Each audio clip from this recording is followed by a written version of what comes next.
IPL चालू आहे मुंबई इंडियन्सची आणि इकडे आपली BPL चालू आहे भोगाची भरायला. आपल्या कोल्हापुरात म्हणल्यावर सगळी मजा असते आणि मला सर्च लागले समजलं पण मी सडूला आलो आणि आज हाय व्होल्टेज आज मॅच होती आणि ती मला बघायला मिळाली आणि हसूरच्या संघाने बाजी मारलेली आहे. काय म्हणायचं तुम्हाला? सडोली विरुद्ध हसूर एक जबरदस्त असा मुकाबला झाला. समोरले माझे मित्रच आहेत, माझा एक भाऊ पण आहे त्यात.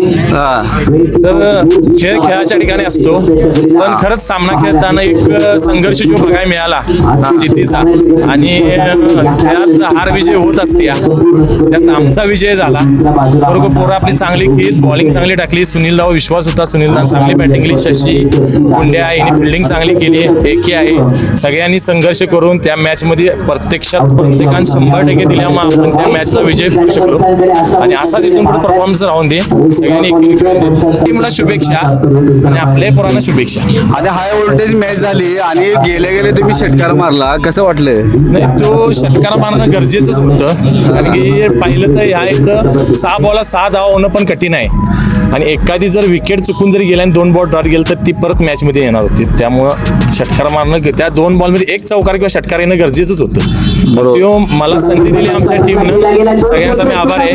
ते मी करून धावलं. तुमचा कॅच एक मस्त झाला, काय म्हणायचं तुमच्या कॅच बद्दल? कॅच हो इम्पॉर्टंट होता. कुलदीपांचा हे कॅच हा धरावा लागतच कारण तो कॅच लय इम्पॉर्टंट होता. तो कॅच जर सुटला असता तर त्याने धावा जास्त केली असते आमच्या संघ. ची टीम सडोलीमध्ये असून जो मी हसूरमध्ये खेळला तिने माझ्या त्या टीममध्ये खेळण्याची संधी पण होती आम्हाला, पण विक्रमदाने विश्वास दाखवून मला ह्या टीममध्ये खेळायला संधी दिली त्यांचे आभार. तुम्हाला सगळ्यांना खूप खूप शुभेच्छा. आणि क्रिकेटची सामना जो म्हणजे शांत झाला होता ते तुमच्या ह्या खेळाडूंच्यामुळं क्रिकेटकडे या सामना आपल्या भागामध्ये गाजत आहे आणि तुमचं नाव असंच गाजू दे आणि आपलं BPL सगळ्या भागात आपल्या या कोल्हापूर जिल्ह्यात बाहेर राज्यात गाजू दे हीच माझी इच्छा. आणि नमस्कार सगळ्यांना आणि शुभेच्छा.